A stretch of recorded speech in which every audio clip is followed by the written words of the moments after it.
우리가 이 주보회 밑에 나와 있는 우리 교회, 우리가 이런 교회가 되기를 바랍니다 하는 우리 마음의 소원들을 가지고 써놨는 4가지 교회 형태가 있어요. 한번 같이 하나씩 읽어보겠습니다. 시작. 가까운 교회, 안전한 교회, 익숙한 교회, 반가운 교회로.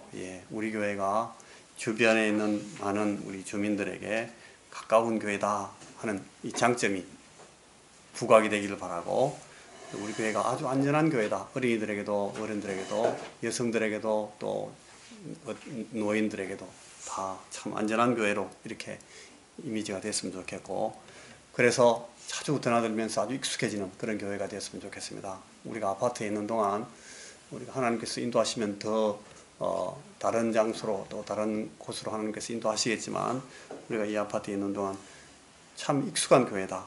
그래서 늘 만나면 반가운 그런 교회가 될 수 있도록 우리 마음도 그렇게 열고 우리 주변에 있는 사람들에게 항상 그렇게 이렇게 우리 교회를 소개했으면 좋겠습니다. 기도하겠습니다. 주의 말씀을 생각하겠습니다. 하나님, 이 시간도 우리에게 주의 말씀을 설명해 주시고 풀어 주시고, 우리가 우리 마음 가운데 주의 말씀을 어떻게 명심할지를 가르쳐 주시고, 말씀에 따라 어떻게 우리가 살아갈지를 주의 말씀을 가지고 이 시간도 다시 권면해 주시옵소서. 성령님이 우리의 마음을 붙드시옵소서. 예수님 이름으로 기도하옵나이다. 아멘. 우리가 지난 주간 동안 이 레위 마태라는 이 사람이 예수님의 부름을 받아서 사도로 일어서는 그런 장면들을 생각해 왔습니다. 아주 드라마틱하고, 이 마태가, 레위라는 이 마태가 예수님의 부르심을 받고 반응하고 전격적으로 적극적으로 자기의 삶이 완전히 바뀌는 이런 삶의 형태를 전격적으로 바꾸는 그런 사람으로 이 복음서에 나타나는데, 우리가 이 부분을 조금 살펴보려고 합니다. 이 변화된다, 바뀐다 하는 것이 말씀을 통해서 또 예수님을 만나기 때문에 바뀐다 하는 이 변화, 이 바뀐다 하는 것이 너무나 이게 굉장히 중요한 우리 생명의 증거이기 때문에, 우리 최근에 지난달에 지나가면서 우리가 리포메이션 개혁을 이야기했습니다만, 그 개혁이 바로 그겁니다. 이 마태가, 레위가 그런 이 전격적인 삶의 변화를 그렇게 우리에게 보여주는 사람입니다. 이 사람은 방금도 제가 말씀드렸던 것처럼 예수님께 부름받기 전에 원래 있었던 이름이 레위입니다. 이 사람 직업이 세리입니다. 로마 식민정부가 그 어느 관할 식민지역에서 조세를 부과하고, 그 다음에 이 세수를 거둬들여서 경제적으로 그 식민지를 지배하고, 좀 더 적극적으로 말하면 그 사람들의 경제를 지배자들로서 수탈하는 그런 이 수탈 구조의 천병입니다. 일선 공무원으로 그렇게 이제 부역하는 그런 사람인데, 이 복음서에는 이상하게 다른 많은 직업들도 많은데 이 세리라는 직업이 계속 나오고 있습니다. 오늘 이 본문에 이 마태가, 레위가 세리였고, 또 우리가 어려서부터 아주 우리 친하게 지내는 친구 한 분 계신데, 이 사개오라는 이분이 세리장입니다. 이분은 그러니까 직급이 이 레위보다 더 높은 사람입니다. 여러 수십 명 중에 이 리더였겠죠. 그리고 이 개인의 이름을 달고 나오지는 않는데, 이 당시의 사회적인 평판에 의해서 이 동족을 배신하고 로마 식민정부에 부역하는 사람들을 이 대표하는, 혹은 공정하지 못한 방법으로 사람들을 이렇게 속이고 훔치거나 뺏고 하는 이 수탈하는 사람의 그 대명사로 이 세리라는 신분이 계속 쓰입니다. 이게 복음서에 계속 반복해서 나옵니다.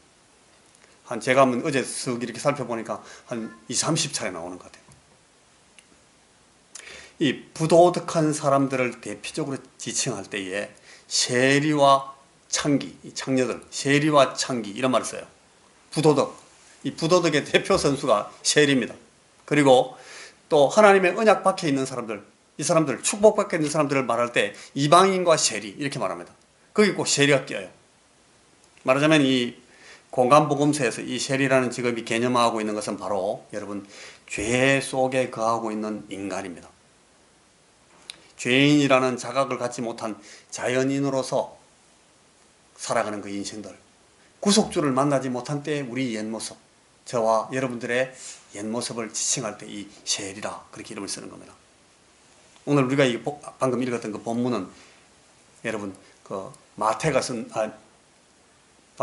쓴 내용인데, 마태가 그 본문을 쓴 거하고 누가가 그 본문을 쓴 걸 비교해봐도 아주 묘사가 거의 일치합니다. 이 말은 이 공간복음서 세 군데가 다 똑같은 사건을 이렇게 중점적으로 보도하고 있는 것은 굉장히 이 의미상 이게 중요한 사건이라는 뜻입니다. 왜 마태가 이 부름을 받는 이 사건이 그렇게 중요할까? 참 생각을 깊이 해봐야 되는 겁니다. 이 마태복음 9장 9절에 보면 예수께서 그곳을 지나가시다가 마태라는 사람이 세관에 앉아 있는 것을 보시고 이르시되 나를 따르라 하시니 일어나 따르니라. 그 다음에 마가복음, 방금 우리가 읽었던 마가복음 2장 14절에 지나가시다가 알표의 아들 레위가 세관에 앉아 있는 것을 보시고 그에게 이르시되 나를 따르라 하시니 일어나 따르니라. 누가복음에서는 예수께서 나가사 레위라 하는 세리가 세관에 앉아 있는 것을 보시고 나를 따르라 하시니 그가 모든 것을 버리고 일어나 따르니라. 이렇게 나옵니다. 지나가시다가 보시고 따르라 하시니 따르니라. 이런 형식으로 나와 있는데, 여러분 저 앞에 나와 있는 걸 쭉 비교해 보시면 저게 그런 형식입니다. 마태가 보도한, 마태가 자기가 부름받던 자기 그걸 기록했던 거하고, 마가가 레위가 부름받는 거하고, 누가가 레위가 부름받는 걸 보도한 게 저리 아주 평행구절인데 비슷합니다. 지나가시다가 보시고 따르라 하시니 일어나 따랐다. 그 사이에는 그 사람은 셀이다, 그 사람은 마태다, 레위다 이렇게 나옵니다. 지나가시다가 제가 이제 이 구절을 저는 이번에 처음 좀 이렇게 깊이 봤는데, 예수님께서 지나가시다가 레위를 만났습니다. 저는 이게 늘 그냥 슥슥 그냥 지나가면서 읽었는데 이게 굉장히 중요한 의미가 있는 말씀입니다. 한 사람이 어떤 장소에 머물러 있고 다른 사람이 그 머물러 있는 사람을 만나려고 하면 이 다른 사람이 항상 움직입니다. 그죠? 이 사람이 다가와야 되고 혹은 이 사람이 지나가면서 만나든지 서치든지, 그죠? 이렇게 해야 되거든요. 그러니까 한 사람이 그 자리에 있고 다른 사람이 와야 만난다 하는 것이 너무나 자연스러운 일입니다. 그런데 한 사람은 있고 한 사람이 쭉 와서 그 사람을 보고 지나갔어, 이 말을 갖다 꼭 할 필요가 없어요. 그냥 그 사람이 만났다 이렇게 하면 되거든요. 다른 성경에는 늘 그렇게 나와요. 뭐 랑데부가 되든지 접촉, 접근, 만남 이게 되든지 아니면 완전히 만나는 그 도킹이 되든지 간에 이게 한 사람이 고정된 자리에서 다른 사람을 만나려면 이렇게 한 사람이 움직이는 게 자연스러운 겁니다. 다른 성경의 본문들은 이런 경우를 묘사할 때 보니까 예수께서 그를 보시고 그냥 이렇게 나와요. 아니면 예수께서 그를 만나사 이렇게 나옵니다. 예수께서 지나가시다가 그를 보시고 예수께서 지나가시다가 그를 만나시고 이렇게 안 나와요. 예수님께서 그에게 접근해서 만나셨다 이렇게 안 나와. 이게 무슨 말씀인가 하면, 제가 이게 코인의 그리스 원문을 문학적으로 분석해 보지는 않았는데요, 지나가시다가 나가셔서 이렇게 나왔는데, 이 마태, 마가, 누가의 의도적인 표현이 무언가를 의미하고 있는데 이런 뜻으로 보입니다. 제 생각이, 제가 쭉 보니까 예수께서 그를 만나시려고 그 길을 지나가셨다라는 뜻입니다. 예수께서 그를 만나시려고, 혹은 예수께서 그를 만나실 목적으로 그 길을 지나가시고 있었다, 그래서 봤다, 이런 뜻입니다. 예수님은 그를 만나실 계획을 가지셨다는 뜻입니다. 당연히 이 말씀은 이미 예수님께서 레위를, 마태를 알고 계셨다는 뜻이고, 거기서 만나시려고 의도를 하셨다는 뜻이고, 그리고 그 이후의 진행까지를 다 계획하고 계셨다, 그런 뜻입니다. 그러니까 그 지나가시다를 영어 성경을 보니까 아무리 봐도 거기 passing by, 지나갔다 이렇게 써놓지 않고 walking along, 딱 목표를 두고 다가갔다는 겁니다. walking on. 예수님은 항상 우리를 이렇게 만나십니다. 계획을 가지시고 우리를 만나실 목적을 가지시고 확고한 의도를 가지시고 만나러 오십니다. 예수님께서 저를 그렇게 만났고 예수님께서 여러분 개개인을 다 그렇게 만났어요. 예수님께서 레위를, 마태를 만나신 것하고 똑같이 우리를 향해서 오셨고 그렇게 우리를 만나셨다. 그냥 왔다 갔다 지나가시다가 얻어 걸려가지고 그냥 만나는 경우는 결코 없다는 뜻입니다. 우리 중에 아무도 얼떨결에 주님을 만난 사람 없습니다. 여러분 절대로 주님을 얼떨결에 만나지 않았습니다. 예수님은 우리를 만나시는 것을 목표로 삼고 우리에게 다가오셨습니다. 그 다음에 예수께서 레위를 보시고 그렇게 나옵니다. 이 마태와 마가가 주님이 그를 보셨다 할 때 이 에이도라는 동사를 쓰는데 이 see, 본다 그런 뜻입니다. Jesus saw him. 예수께서 그를 보셨다. I see 이렇게 말하는 영어로 알았어 할 때 I see 그런 말 쓰는데 그 말입니다. 그 정도.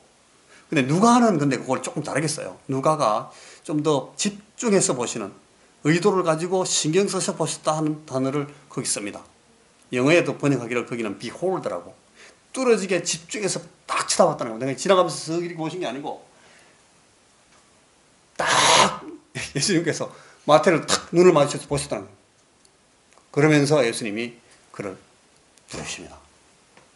요 개정성 리바이즈드 버전 영어 성경에 보니까 so, see라고 번역했는데 요걸 누가복음에서는 behold라고 분명하게 써놨습니다. 뚫어지게 집중해서 탁 정식하고 보셨다는 거예요. 예수님께서 지나가시다가 레위가 세간에 앉아있는 것을 뚫어지게 주의 깊게 보시고 그냥 흩으로 그를 대하시는 것이 아니다 그런 뜻입니다. 주님께서 그걸 딱 보시고 여러분 이 장면에 제가 이제 누가 생각이 나는가 하면 그 가나 사람 나다나엘 그러니까 나중에는 이제 바돌로메가 되죠 이름이. 이 사도를 부르실 때 그가 참 이스라엘 사람이요 그 속에 간사한 것이 없다 주님께서 그렇게 말씀하시기 생각납니다. 레위라는 이 사람 마태는 영적인 데 관심이 아주 깊은 아주 경건한 사람이었어요. 우리가 이렇게 믿을 수 있는 이유는 뭔가 하면 그 대표적인 근거가 이 마태가 히브리 사람으로서 대단히 이 성경에 대해서 구약 성경이죠. 그 당시엔 구약밖에 없으니까 이 성경에 대해서 굉장히 해박했어요. 이 사람은 예루살렘 사람이 아닙니다. 시골 갈릴리 사람입니다. 그 정상적인 그 율법을 가르치고 학교를 이 성경을 가르치는 학교가 근방에 없어요. 그냥 회당밖에 없는데 학자로 혹은 학도로 이렇게 훈련받을 기회가 없었지만 이 사람은 이 구약 성경을 굉장히 잘 알고 있어요. 마태복음서를 기록하기 위해서 이 사람이 구사하고 있는 방법들을 잘 추측해 보면은 이 마태는 마가나 누가나 요한 같은 이런 제자들하고 비교가 안 됩니다. 게임이 안 됩니다. 심지어는 잘 보면 이 초기에 바리새인 신분으로 있던 그 사울, 나중에 바울 사도가 되는 이 바울 사도의 그 초기 실력이나 수준보다 이 마태가 더 깊이 성경을 보고 있다고 생각이 됩니다. 마태복음의 구약 인용을 보면 다른 세 개의 복음서들보다 현저히 많은데 마가, 누가, 요한복음을 다 합한 구약 인용보다 마태가 인용한 게 더 많습니다. 100번 정도예요. 100번. 그리고 우리가 또 한 가지 기억해야 될 것이 이 사람이 그냥 구약을 집중적으로 토라 그러니까 율법서 아니면 시편 이것만 계속 이렇게 인용하는 것이 아니고 아주 전체가 성경 구약 전체가 다 망라되고 있습니다. 토라에서 많이 인용하고 이 네비임 선지서는 그러니까 대선지 선지서에서 다 케투빔 그러니까 시편 잠언 욥기 아가서 룻기 이런 데서 다 인용을 하고 있습니다. 에스라 느헤미야. 그러니까 이 구약을 단편적으로 이해한 사람들은 전혀 할 수 없는 그런 이 인용을 이 마태가 보여주고 있는 겁니다. 그리고 마태가 예수님의 그 생애 오심과 나심, 예수님 태어나심, 사심, 그리고 예수님의 죽으심, 이 생애를 역사를 기록하면서 마태는 구약을 계속 인용해서 설명합니다. 구약을 깊이 알고 있는 사람의 그 흔적이 그게 나타나는 겁니다. 마태가 예수님과 나누었던 친밀한 관계를 바탕으로 예수님의 발언들과 행동들과 예수님의 계시하시는 그 활동들을 계속 묘사하고 기록하고 보고하고 정리하면서 이 사람이 뭐라 하는 건 이는 말씀을 응하게 하려 하심이라 이런 말을 계속 써요. 마가도 그런 말 안 씁니다. 누가도 그런 말 안 씁니다. 마태만 씁니다. 그러니까 이 마태가요, 한때 이 사람은 매국노의 대표였습니다. 세리였으니까. 민족을 배신한 사람. 그래서 막 사람들한테 왕따 당했을 거예요. 그랬지만 이 사람은 결코 히브리 민족의 종교적인 정체성이나 영성이나 경건을 외면한 사람이 아닙니다. 오히려 그런 자기가 어쩔 수 없이 감당하고 있는 그런 외면적인, 외형적인, 이 표면적인 입장이 자기 속에 계속적으로 내면적인 갈등을 일으켰다고 생각합니다. 아, 내가 이렇게 살면 안 되는데, 내가 지금 로마의 앞잡이로 사는 이게 되는 게 아닌데, 이게 지금, 어떤 때 생각하면 이거 어쩔 수 없이 해야 돼. 누군가 해야 되니까 내가 하면서 더 잘할 수 있을 거야. 막 이렇게 하면서 자기가 합리하면서 했겠죠. 그러나 이 사람 속에 굉장히 많은 이 영적인, 심적인 충돌이 있고, 또 반발이 있고, 막 반성이 있고, 막 그랬던 것 같아요. 그러면서 이분은 영적인, 내적인, 실제적인 그런 경건을 심화하면서 추구했지 않았을까, 그런 이 추측이 가능한 겁니다. 그러지 않았으면 이 사람이 구약을 그렇게 잘 알 수가 없습니다. 그리고 이 예수님께서 어떻게 레위를 받는가 하면, 지금 마태가 세관에 앉아서 자기 앞으로 지나가는 이 예수님을 본 것이 여러분 이 처음이었을까? 제가 며칠 전에 그렇게 물었는데 그럴 수가 없습니다. 예수님은 이때 이 갈릴리 가버나움 중심으로 해서, 그 근거지로 해서 갈릴리 지역에서 막 전도 활동을 하고 계셨는데, 그 당시에 그 변방 팔레스타인 지역 전체 사람들이 다 이 예수님의 그 활동에 대해서 아주 막 시시하게 이렇게 바라보고 있었어요. 이 레위 정도 되는 사람, 방금 우리가 쭉 설명한 이 정도로 구약에 대해서 관심이 많고 구약을 통찰 있게 바라보는, 읽고 있는 이 사람이 그 선지자의 나타난 그 활동을 그냥 구경하듯이, 혹은 옆집 사람 뭐 지나가면서 뭐 했던 말 듣는 것처럼 이렇게 했을 리가 없어요. 아마 오늘 아침에도 이 사람이 예수님 만나는 이 시간, 지나가시는 이 시간 될 때까지 거기 앉아서 여러 가지 많은 생각에 골몰하고 있었을 것 같습니다. 마음이 너무 분주하고 생각이 많고. 이 사람이 얼마 전에 얘기 들어보니까요, 자기가 상당히 잘 알고 있는 그 로마군 중대장이 한 명 있어요. 그 자기 동네 쪽에 이제 주둔하고 있는 대위 중대장이니까 잘 알죠. 이 사람이 당근병이 한 명 있는데, 이 사람은 당근병이 스트로크를 맞았어요.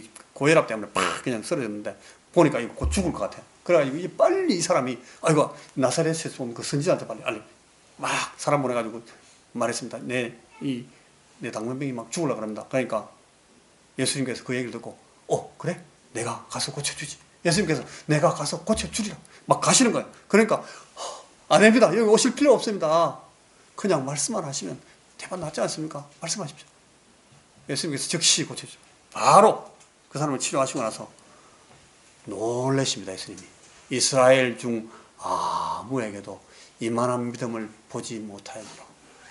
이 선지자가요, 자기가 보니까 분명히 어떤 율법을 갖고 온, 율법에 의해서 백업되는 선지자들이 말한 그 선지자 중에서도 이런 분이 없을 만큼 대단한 선지자 같은데, 이분이 로마군 중대장, 그 이방인이고 이 점령구도로 들어와 있는, 자기 민족을 지금 막 수탈하고 있는 이 중대장한테 그렇게 말하는 거예요. 이스라엘 중에도 내가 이만한 믿음을 보지 못했다. 저 믿음을 가진 자라면 아브라함의 자손들과 뭐가 다르냐? 완전히 같다. 아니, 더 낫다. 이 얘기를 듣고 이 마태가 얼마나 헷갈렸는지 몰라요. 이런 일이 있을 수가 있어? 또 며칠 전에는 중풍병자 한 사람이 친구를 이렇게 침상에 누워가지고 갔는데, 사람들이 너무 많아가지고 예수님 앞에 못 데리고 가니까 지붕으로 올라가가지고 지붕을 뜯어내가지고 지붕을 해가지고 쫙 예수님 앞에 내려놨어요. 고쳐달라고. 그랬더니 예수님께서 단박에 고치십니다. 거기서 무슨 이야기 나오는가 하면, 안심하라, 네 죄 사함을 받았느니라. 그러면서 그 환자 친구를 보낸 거예요.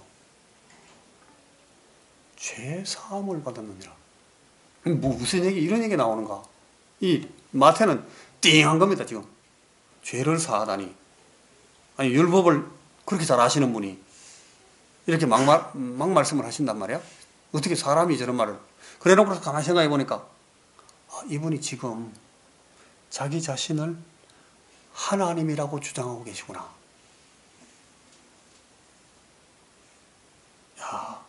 이분이 메시아고 구약의 모든 예언들이 집중하고 있는, 대망하고 있는 그 다윗의 자손, 이사야 선지자가 말했던 그 왕, 영존하시는 왕, 그분이 오셨으면 이게 되는 얘기인데, 이런 생각을 막 하면서, 이게 참말이라면 지금 이 사람은 지금 세간 컴퓨터 앉아가지고 지금 두드리고 있을 시간이 없어요. 마태가 지금 막 이런 생각까지 미쳤을 가능성이 많습니다. 오늘 아침에도 이 호숫가에 수백 명 모여있는 사람들 세워놓고 예수님은 혼자 그 목선 위에 걸터 앉으셔서 낭낭한 목소리로 회랑 바깥 이 마지막 기둥에 기대에 서서 예수님께서 하시는 말씀을 가만히 듣고 있었어요. 율법에 대해서 말씀하시고 옛날 선지자들이 했던 말에 대해서 예수님께서 말씀하시고 너희들이 지금 이 말씀을 이렇게 알아들어야 된다 가르치시고 하는 걸 가만히 듣고 있었습니다. 성경에 대해서, 구약 성경에 대해서 누구보다 해박한 이 레위가 놀랍도록 신선하고 정확하게 풀어주시는 이 예수님의 말씀들을 여러 가지로 깊이 생각해 보던 참입니다. 완전히 새롭고 전혀 다른 그런 해석인데 들어보니까 이견을 낼 수가 없을 만큼 정확한 겁니다. 통하는 얘기입니다. 레위에게 이 예수님이라는 선지자가 정말 얼마나 놀라운 아주 뜨거운 감자와 같은 이슈로 자기가 기다고 왔는지. 근데 이분이 갑자기 쭉쭉쭉쭉 지나가시던 길에 자기를 딱 보고 오시더니만 똑바로 보시면서 말씀하십니다. 나를 따라라. 어떻겠습니까? 이 마태가 그냥 쓱 읽고 지나가는 얘기 아니잖아. 지금 보니까. 그죠? 너 거기 있어서 될 일이 아니다. 너 지금 그거 하고 있어서 될 사람이 아니야. 지금 그거 하면서 네 인생을 살 때가 아니다. 나를 따라오너라. 내가 너로 하여금 제대로 된 인생을 살게 하겠다. 깜짝 놀라고 말았다는 뜻입니다. 어찌해야 됩니까 이제? 여러분, 우리에게도 주님은 이렇게 말씀하고 계시다는 것을 알고 계십니까? 오늘 이 레위에게와 마찬가지의 표정과 음성으로 저와 여러분 우리를 다 예수님께서 부르셨다 하는 것을 여러분 알고 계십니까? 자, 이제 예수님께서 나를 따르라 하는 장면입니다. 이 주님의 이 말씀은 여러분 권고라고 생각합니까? 권면입니까? 한번 던져보시는, 이거 한번 해볼래? 하는 그런 오퍼입니까? 예, 아닙니다. 이 말씀은 그런 정도의 얘기가 아닙니다. 말씀하시는 주님의 표정을, 이 눈빛을 잘 보셔야 됩니다. 이거 아주 결연한 명령입니다. 권위를 가지신 분의 단호한 목소리입니다. 선택과 결정으로 몰아세우시는 명령입니다. 레위는 이날 나를 따르라 하는 여지없는 명령을 지금 받고 있는 겁니다. 그런데 이게 사실 이게 초청입니다. 이건 새로운 자격의 부여입니다. 동업과 동력으로 연합하시겠다는 선언입니다. 더 높은 차원으로 데려가시겠다는 약속이기도 하고 보장입니다. 머물던 곳에서 전진하는 쪽으로 나가는 얘기입니다. 묶여있던 것에서 풀어져서 자유롭게 되는, 자유로운 세계로 나가게 하시는 이 주님의 명령입니다. 붙잡혀 있던 이 죄인의 삶에서 비전과 미션, 임무와 소명, 부르심 받은 사람의 삶으로 나가는 그런 부름입니다. 여러분, 누구에게 이런 나를 따르라 하는 명령이 떨어집니까? 예수의 제자가 되려는 사람 누구나 다 이 명령의 대상입니다. 오늘 조금 전에 우리가 그렇게 기도했습니다. 반드시 이 명령을 받게 되어 있습니다. 예수의 제자라는 이름은, 그 타이틀은, 그런 직책은 모든 그리스도인들에게 태생적으로 부여되는 직함입니다. 다 우리는 제자들입니다. 저도 여러분도 예수의 제자들입니다. 이 제자로 따라가는 길, 그걸 제자도라고 합니다. 예수 그리스도의 십자가와 부활의 생명이 필요한 사람이면 모두에게 주님이 말씀하십니다. 누구든지 나를 따라오리거든. 마가복음 8장에서. 누가복음 9장에서는 아무든지 나를 따라오리거든. 마태복음 16장에서는 누구든지 나를 따라오리거든. 이렇게 한다. 예수님을 따라가는 사람은 누구나 제자들입니다. 예외가 없습니다. 제자도에 순종할 것이 반드시 요구됩니다. 따라 나셔야 됩니다. 거기는 흥정이 필요 없고 이 컴플리먼트, 애누리가 없어요. 아, 알겠습니다. 따라가겠습니다. 따라가야 됩니다. 자, 일어나 따르니라 하는 부분입니다. 14절에 마지막, 이제 주님의 이 명령, 나를 따르라 하신 명령에 대한 레위의 반응을 한번 보십시오. 간결하게. 마태복음에서는 일어나 따르니라 그랬어요. 마가복음에서도 일어나 따르니라 그랬어요. 누가복음에서는 그가 모든 것을 버리고 일어나 따르니라. 여기 그가 모든 것을 버리고 하는 이 말은 다른 뜻이 아니고 그냥 그대로 즉시 따랐다 그 뜻입니다. 즉시 따랐다는 건 무슨 뜻인가 하면 왜요? 그렇게 안 물었다는 거예요. 우리 경상도 말로 와요 그래요. 주님의 부르심이 확실히 들렸다면 왜요라고 물으면 안 됩니다. 그 왜요, 이유는 그냥 항상 주님이 갖고 계십니다. 그것은 가장 적절한 때에 아주 확실한 방법으로 우리에게 설명하고 가르쳐 주실 것입니다. 지금 물으면 안 돼. 즉시 따랐다는 건 또 무슨 뜻인가 하면 그 다음에는 어떻게 되는데요? 그렇게 묻지 않았다는 뜻입니다. 주님의 부르심을 받는 사람은 다음에 어떻게 되는데요? 물으면 안 됩니다. 계획은 주님이 갖고 계시기 때문에 그렇습니다. 다 준비하시고 전부 어레인지 하시고 다 만들어 놓으시고 친히 다 책임지신다 그런 뜻입니다. 물으면 안 됩니다. 그래서 즉시 따랐다는 것은 무슨 말인가 하면 누구하고 같이 가는데요? 제 파트너는 누가 되는 거예요? 저는 어느 팀 소속입니까? 이걸 묻지 않았다는 겁니다. 주님의 부르심이 확실한 한에는 이런 거에 마음을 쓰거나 근심하거나 초대하실 필요가 없습니다. 짝이든 팀이든 뭐 파트너든 이 코칭하는 거, 매니지먼트 하는 거, 슈퍼바이저 하는 거는 전부 다 주님이 하십니다. 주님이 대장입니다. 완벽한 세팅이 다 이루어져 있습니다. 그냥 그분을 신뢰하고 따라가는 것만 필요합니다. 그래서 즉각 순종하는 거예요. 예!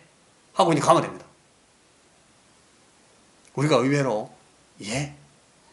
할 줄 잘 모릅니다. 예! 해놓고 꼭 이게 뭘 다 합니다. 우리 항상. 근데 오늘 이 마태는 예! 그러고 그냥 간 겁니다. 그냥.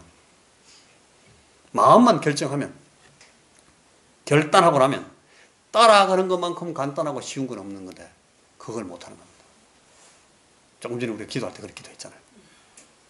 자, 이제 마지막으로 그래가지고 이 마태가 15절, 16절, 17절을 보면 이 마태라는 제자가 예수님을 즉시 따르고 그 다음에 행동한 부분이 아주 독특합니다. 다른 사람들에게서 보이지 않는 행동을 이 사람이 그냥 합니다. 아주 탁월한 행동을 합니다. 이 사람은 대단히 선교적으로 합니다. 매우 사도적으로, 대단히 사도행전적으로 행동합니다. 이 사람이, 그러니까 마태복음은 굉장히 선교적인 복음서예요. 이 사람이 이런 마음을 갖고 있는 사람이에요. 예수님을 따라 일어섰습니다만 주님을 즉시 자기 집으로 모시고 따라갑니다. 따라가면서 우리 집으로 가시죠. 그리고 나서 제일 먼저 했던 일이 잔치입니다. 파티, 셀러브레이션. 자기와 비슷한 사람들을 다 초대합니다.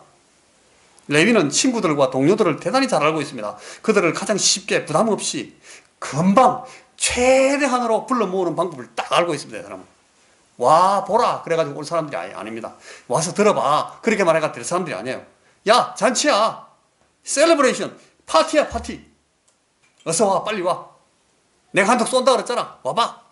이게 제일 정확하고 제일 빠른 방법이라는 것을 잘 알고 있어요. 참으로 여러분 선의를 가진 귀중한 의도를 가지고 베푸는, 풀고 쓰고 먹이는 잔치입니다. 얼마나 복된 일이겠습니까? 여러분 마태는 이 예수님의 간절한 마음을 알고 있는 겁니다. 주님의 간절한 소원을 완전히 간파하고 있는 사람입니다. 그러니까 이 마태가 예수님 얘기를 많이 들은 사람이에요. 그래서 예수님을 이날 처음 봤다, 이 되는 말이 아닙니다. 죄의 책으로 힘들어하는 친구들, 우울함에 빠져있는 동료들, 희망과 소망을 잃고 좌절해 있는 친구들, 타락하고 부패했기 때문에 막 부끄러움이 많고 죄책감이 많은 사람들, 전전긍긍하는 친구들, 예수님께서 이런 사람들을 만나기를 원하시고 그들을 찾고 계시고 그들을 모으기를 원하신다는 사실을 이 마태가 잘 알고 있습니다. 갇힌 자에게 해방을 전하고 상처 입은 자들을 치유하고 회복해 하시는 분이 오셔서 하나님의 나라를 열어 젖히실 거라는 그 구약의 사실을 이 사람은 잘 배운 사람이니까요. 구약 성경을 꽉 쥐고 있는 사람입니다. 주의 말씀이 주는 통찰력, 이걸 이 사람 갖고 있습니다. 예수님이 이 초대를 사양하실 리가 있겠습니까? 가죠. 예수님은 그래서 거기 정결하지 않는 사람들 속으로 들어갑니다. 정결 예법으로, 이 율법으로 말해가지고 온전하다고 인정하지 못하는 사람들입니다. 전혀 개의치 않으시고 이 불결한 사람들에게 들어가십니다. 친히 몸소 그대로 전혀 머뭇거리지 않으시고 그들 중에 하나가 되어가지고 그 사이에 턱 껴앉으십니다. 예수님. 그러니까 당장 거기 난데없는 볼멘 소리가 나오죠. 바리새인과 그들의 서기관들입니다. 이 타이틀만 있고 능력이 없는 자들. 오늘도 이런 사람 많습니다. 종교에 제일 많습니다. 타이틀만 있고 능력은 없습니다. 살아 보이는 아무 힘이 없습니다. 말만 있습니다. 소리만 냅니다.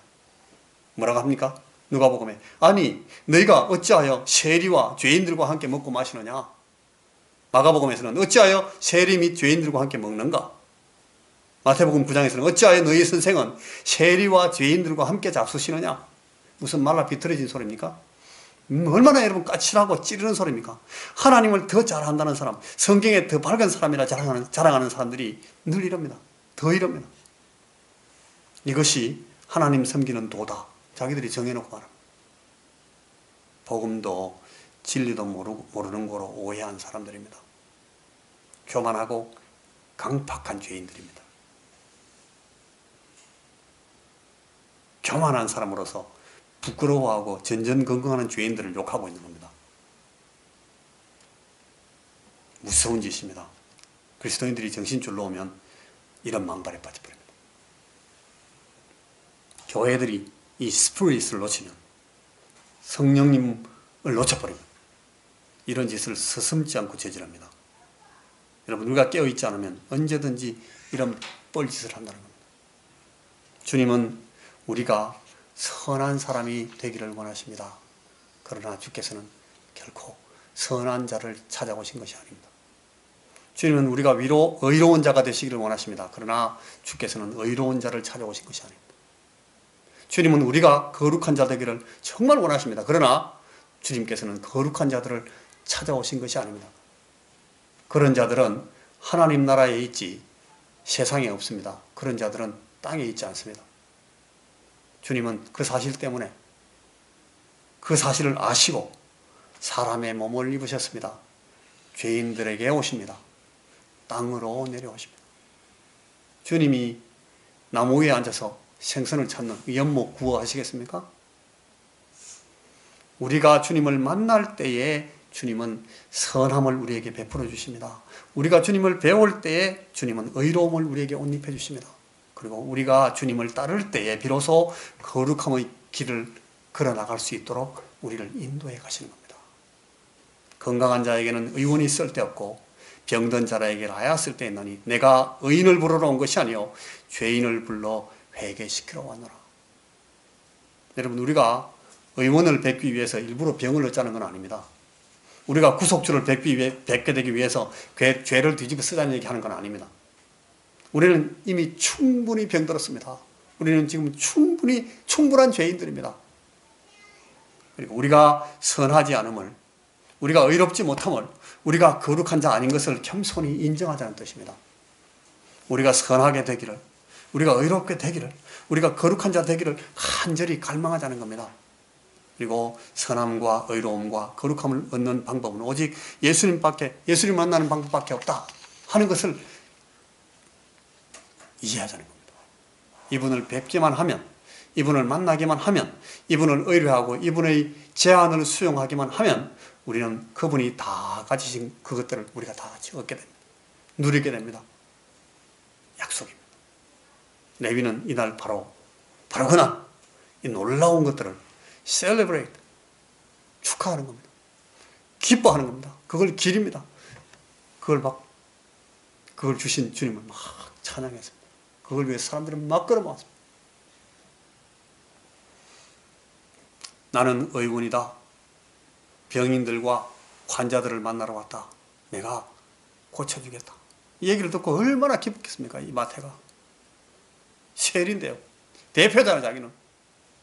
율법의 무능함과 무기력함 때문에 얼마나 고민하고 안타까웠습니까? 그에게 지금 이 예수님이 왔습니다. 나는 죄 있는 자들을 만나고 그들을 회개시키러 왔노라 그러십니다. 그들의 죄 문제를 해결하러 왔노라고. 이 말씀을 듣고 얼마나 반가웠겠습니까? 성전 종교와 제사 종교, 제사 예전의 무의미함과 무효 때문에 얼마나 할 일 없이 탄식했는지 모릅니다. 이 마태는.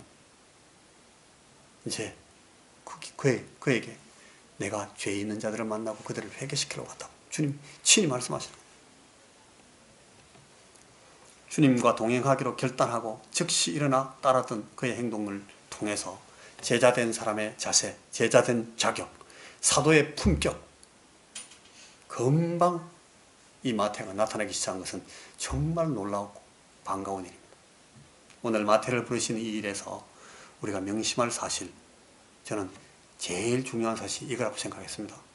이 이야기는 무엇보다도 종교적이고 신앙적인 분위기에서 성장하고 훈련받으면서 하나님과 그리스도에 대해서 많이 알고 있지만 아직 주님을 진실로 만나지 못하고 아직 주님의 부르심에 순종하지도 않고 하나님 나라에 결코 헌신하지도 않는 사람들에게 주시는 메시지입니다. 우리 주변에 이런 사람들이 많이 있습니다. 신앙의 중요성을 알고 있습니다. 그리스도가 하신 일을 많이 들었습니다. 그걸 아는 것을 고마워하기도 하고 자랑하기도 하고 거기서 위로를 받기도 합니다. 그걸 위해서 존숭하는 자세를 취하기도 합니다. 갈망하기도 하고 궁금해서 막 그럴 때는 간절히 하기도 합니다. 그런데 헌신하지 않는 겁니다. 순종하지 않는 겁니다. 진실로 아직 주님을 만날 결심을 하지 못하고 있는 사람들이 있습니다. 지금 그런 사람들에게 예수님께서 막 지나가고 있다고, 세관 통로로 지금 주님께서 지나가고 계시다고, 레위의 탁자 앞으로 주님께서 지나가시는 길이라고 알려줘야 됩니다. 지금 그분이 부르실 때 머릿속으로 계산 막 돌리고 있으면 안 됩니다. 따지고 논쟁하고 의혹을 품다가 시간 낭비하면 안 됩니다. 왕이신 분에게, 이 대장이 되신 분의 명령에는 그런 식으로 지르면 안 됩니다. 가자, 일어나라, 따라오너라. 그냥 순종하십니다. 답은 거기서 나옵니다. 순종하시면 풀립니다. 주님의 부르심에 즉시 응답하고 주님의 주권에 복종해서 수그리면 우리는 깨닫게 됩니다. 우리는 능력을 체험하게 됩니다. 기쁨과 보람으로 충만한 새로운 삶을 살고 있는 자신을 금방 이 마태처럼 그날 저녁에 바로 발견할 수 있게 될 것입니다. 우리가 주님 앞에 대답할 차례입니다. 기도하십시다.